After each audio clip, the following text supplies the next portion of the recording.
to this event where that fellow went into the school, held all those kids hostage, and then shot a bunch of them.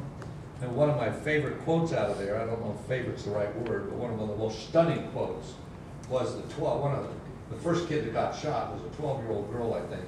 And she said, when she figured out what was going on, she said to the guy, she said, "You need to shoot me first." And within moments, her sister stepped up and said, "Shoot me next," trying to protect the rest of their fellow classmates. Well, 2 or 3 of them were killed, and then if you know the Amish's response, it was forgiveness as an act, almost immediately. In fact, I think it would be considered immediate.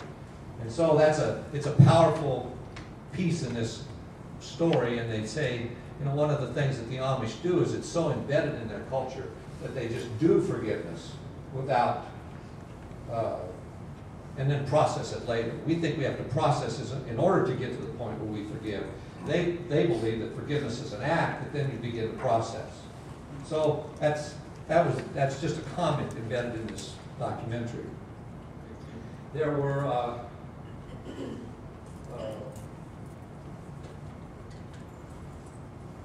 there was a interview with Desmond Tutu about apartheid in South Africa. There were 3 ladies that they interviewed that goes through the whole movie that had lost, I think 2 of them lost their husband and 1 a child, a son, in 9/11. And they're wrestling with the violation of themselves and trying to figure out how to get free from the anger and the injustice of this, how to set themselves, release themselves from where they are. And he journeys with them in their particular journeys. And the most dissatisfying thing in the whole movie is that there's absolutely no kind of resolution for those 3 women at the end. But they do go off to the Middle East, and then they talk some about the Israeli-Arab conflict as well. So you've got these major conflicts: Ireland, Arabs, apartheid in South Africa. And then there's some personal talk. Actually, they had Elie Wiesel. I don't know if you know him. He wrote a book called The Night, and in it he expresses his struggle with forgiveness as a victim of the Holocaust. So it's fascinating to me that this stuff, say, is evergreen. So I'm reading again on the plane, however, coming back to the United States. It's the only time I get to read anymore. And this is an article about Wiesel's comments about this issue of forgiveness in a different setting. He says, "Don't expect Holocaust survivor Elie Wiesel to forgive Bernie Madoff anytime soon. Last week, the 80-year-old Nobel Prize winner, Peace Prize winner, could barely find language to describe the confessed scam artist who apparently swindled him out of thousands of other investors out of a life savings. Psychopath," he says, is too nice a word for him. He said the man was not only a liar, a swindler, he was somehow always more than that. More, Wiesel, whose charity lost $15 million and who personally lost nearly $22 million, even has dreamed of a punishment for Madoff. This is Wiesel's punishment for him. He says, "I would like you to be in a solitary cell with a screen." He said, "On that screen there should be pictures of his victims, one after another, repeated for the rest of his life." Wiesel admits that he originally bought into the Madoff mystique. He said the 2 men met only a couple times. He said, yes, Madoff didn't talk about investments, he talked about education and ethics. Yes, Wiesel said, ethics, instead of about money. A mutual friend encouraged him, he said, to be in the club. He said, now that almost all those assets have vanished in what might be the worst scheme ever, he said, Wiesel says he won't forgive. Is that interesting?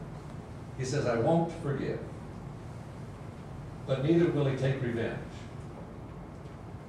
He said it would be too cheap, too ugly, he says. I don't write about it. It's everywhere we turn, this thing about forgiveness.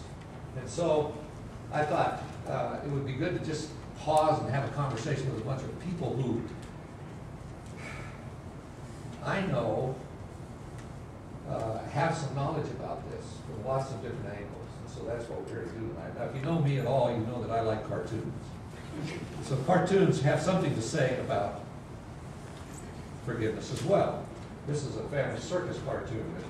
And the mother says to Jeffy, Jeffy, listen to me. And while she's talking to Jeffy, Dolly is standing around the corner listening to this conversation. And the mother says to the boy, always remember the magic words, yes, please, and thank you. And she's thinking, the little girl's thinking, doesn't I'm sorry belong in there somewhere?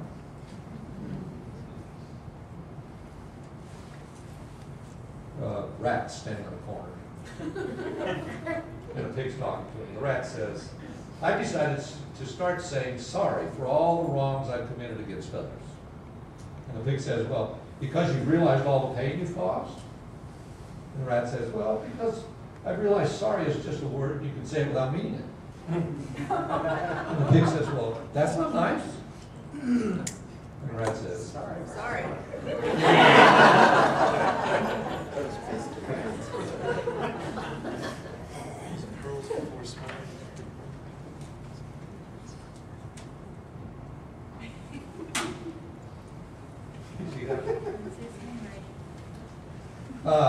So that this is kind of the so what. This is where I would like to end. This is why I think this is worth having a conversation. This is my take on this. My experience with people, I work with a staff. Some of you know I work with staff, mostly young leaders in churches, primarily in Europe. I have some now in North America and some South America, but most of them are in Europe. One of the things that I try to assess, which is part of my job, is try to assess whether a person operates out of freedom or not. And my experience is that most people do not. That's a pretty strong statement, but I just keep getting it confirmed over and over and over again. People that have marvelous giftings, great capacity, they operate in life off of what I call a competency model. They produce and perform well. And we're in the job of planting churches, starting missional initiatives, we call them, starting communities of faith, believing communities, followers after Jesus, something like that. We're trying to initiate that in probably one of the most difficult places in the world to do that, which is in a first world setting in Europe, which Europe has blown out the church and said, you didn't do it. You failed us, basically. We don't trust you. Now that doesn't mean that their internal needs are any different. They still have the same needs. But when I meet people, even on our staff, I keep finding them producing on the outside, but not free on the inside. So when I talk about freedom, I'm going to talk about freedom as being the goal. It's not free to do whatever you want to do. That's not freedom, that's license. It's not free to stop things or start things. That's another kind of a deceptive thing. That's all external stuff. That's doing. This is about being free on the inside so that it doesn't matter what the circumstances are. You can operate fully and with joy in the midst of it. And if you want to know where I get that, I get it from the Hebrew writer who says this about Jesus. He says, who for the joy set before him endured the cross, despised the shame. It was joy that kept him alive regardless of the circumstance he was in.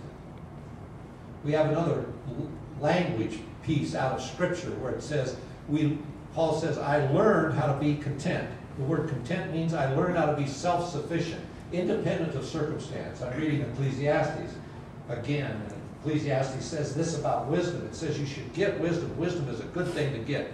Wisdom, basically defined in the Hebrew, means to have skill in living, to be able to navigate life as it comes at you. But then it says two depressing things about that wisdom. Once you get it, it has zero power to change reality. So what's at stake here is what goes on inside of us somehow. How do we look at things? How do we frame things? How do we perceive things? What's our perspective?